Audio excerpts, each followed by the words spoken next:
Ever since I find out that my CEO husband, Rowan Goodwin, is incapable of letting his first love, Megan Dalton, who's divorced and has a child of her own, go, I begin teaching our son, Ryan Goodwin, to address Rowan as Mr. Goodwin all the time. When Ryan is burning up with a fever, Megan chooses to summon Rowan away from us in the middle of the night. As I caress Ryan's scalding forehead, I instruct him to tell Rowan, goodbye, Mr. Goodwin. When Rowan has agreed to attend the teacher-parent conference with Ryan, Megan calls him with tears streaking down her cheeks, claiming that her own son, Nelson Herrera, doesn't have a father to accompany him. So Rowan doesn't hesitate to ditch us once again. Without bothering to raise my head, I pass my phone to Ryan so that he can take leave for Mr. Goodwin in the parents' group chat. Every time, Ryan always hesitates for a long time before carrying out my orders. Later on, Rowan finally realizes that he has owed us far too much. So he takes the initiative to suggest that we take a family portrait together. When we reach the photography studio, Megan calls Rowan once again. Her sobs can be heard drifting from the loudspeaker. Rowan, can you please come over and pick Nelson up from school? The children at the kindergarten keep making fun of him for not having a father. Pity crosses Rowan's expression immediately. He's about to crouch down and explain to Ryan when the latter just waves airily at him without me having to nudge him. It's fine, Mr. Goodwin.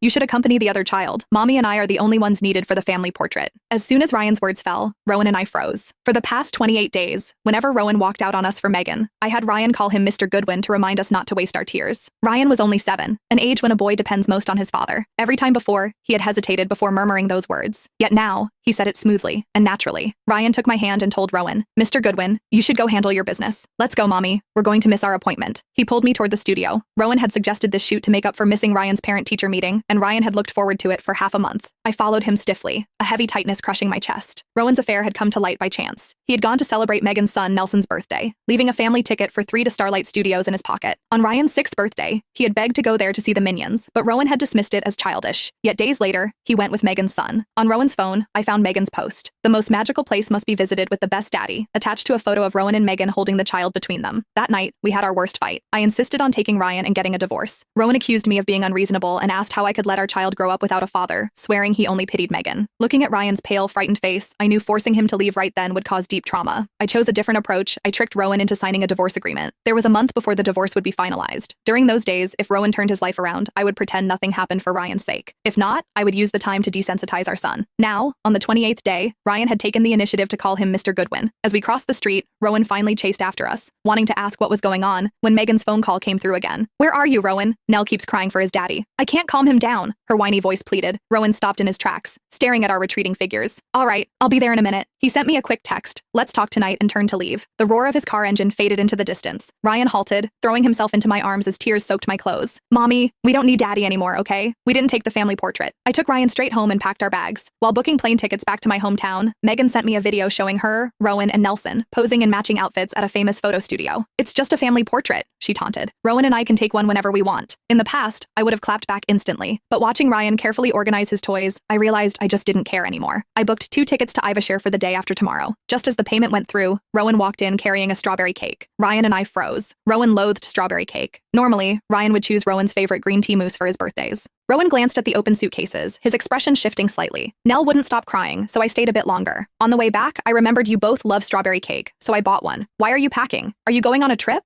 I shook my head before nodding. Something like that. There were only 2 days left before the divorce was finalized, and I didn't want anything to go wrong. Rowan breathed a quiet sigh of relief. The photo studio called saying you missed the shoot, he said, crouching in front of Ryan. I rescheduled it for tomorrow. This time, I absolutely won't break my promise. Ryan looked torn, wanting to believe his father but afraid to do so again. My heart softened. All right, this would be the last time after all. Ryan's eyes lit up and he ran into his room. As I went back to packing, Rowan hesitated beside me. About Rye calling me Mr. Goodwin today, I know what's going on in your head, Gigi. You think I'm treating Meg too well, but I swear, I only pity Meg because she's a single mom. Rowan took my hand, placing it over his heart. Just give me a little more time. I promise I'll sort things out with Meg and her son. I won't let you or Rye feel neglected ever again. I stared at him blankly, remembering his earnest look from our wedding ceremony and the day Ryan was born. I decided to tell him the truth. Rowan, to be honest. By the way, he interrupted, rushing toward the study. Where's that limited edition Lego set you bought for Rye last time? Meg said Nell has been into Lego lately, so I'm going to let him play with it for a few days. He dug out the box of Lego, grabbed his car keys, and rushed out the door. With a loud thud, the front door slammed shut. I stared at the empty space, whispering the words I hadn't finished. To be honest, Ryan, I don't want you anymore. At midnight, my phone lit up with a message from him. Nell loves the Lego. I spent the whole night building it with him. Meg specifically asked me to thank you. My husband was thanking me on behalf of another woman at midnight. I replied, valuation free. Don't mention it. I wasn't the one who gave it to her. By the way, that Lego set was Ryan's absolute favorite birthday gift. He's been waiting all this time for you to find the time to build it with him. Then, I powered off my phone and went to sleep. At 8 a.m. the next day, Rowan came home unusually early, freezing at the sight of several suitcases arranged neatly in the living room. He walked into the bedroom, looking panicked. Do you really need to pack this much luggage for a trip? The place we're going to is far away, I responded without looking up. Rowan relaxed slightly after Ryan nodded, then pulled out 3 tickets to Starlight Studios. Weren't you always mad at me for not taking Rye to Starlight Studios? I bought tickets for today. The 3 of us can go together as a family. I kept helping Ryan get dressed in silence, but Ryan's eyes widened. Mommy, I want to go. Before I could answer, Rowan began to hem and haw. There is just one catch. Though Meg knows we're going to take a family portrait today, and she's worried that if Nell hears about it, he'll be upset. So maybe we can put off the family portrait until next time? Ryan froze, the light in his eyes instantly dimming as tears pooled. Oblivious, Rowan continued. Meg only asked for this one little favor, and honestly, I didn't think it was a big deal. We can always take the family portrait some other time. Right, Rye? He had no idea that Ryan and I were leaving tomorrow. This was his very last chance. Neither Ryan nor I argued. We merely nodded wordlessly. All right, okay. Rowan breathed a sigh of relief, a smile spreading across his face. In that case, I'll tell Meg right now. See you at Starlight Studios at 3 p.m. When he reached the door, he turned back around. Honey, Rye, you two are the best. The moment the door closed, Ryan jumped off the bed and grabbed his prepared backpack from the closet. I don't ever want to see Mr. Goodwin again, Mommy. Can we leave early? I changed our flight tickets to 3 p.m. that day. At 9 a.m., Ryan took the strawberry cake Rowan had bought from the fridge and threw it straight into the trash. At 10 a.m., I retrieved the finalized divorce agreement from my lawyer, granting me full custody of Ryan. While we waited, I came across Megan's new post. Our family portrait is finally in our hands. My boy and his daddy love it so much. Ryan was beside me folding paper airplanes. Seeing the post, he merely urged me, hurry up and sign it, Mommy. By 1 p.m., we gathered our bags and took a cab to the airport. In the back seat, Ryan quietly looked through old photos on his iPad, Rowan holding him as a baby, watching movies together, and teaching him how to ride a bicycle.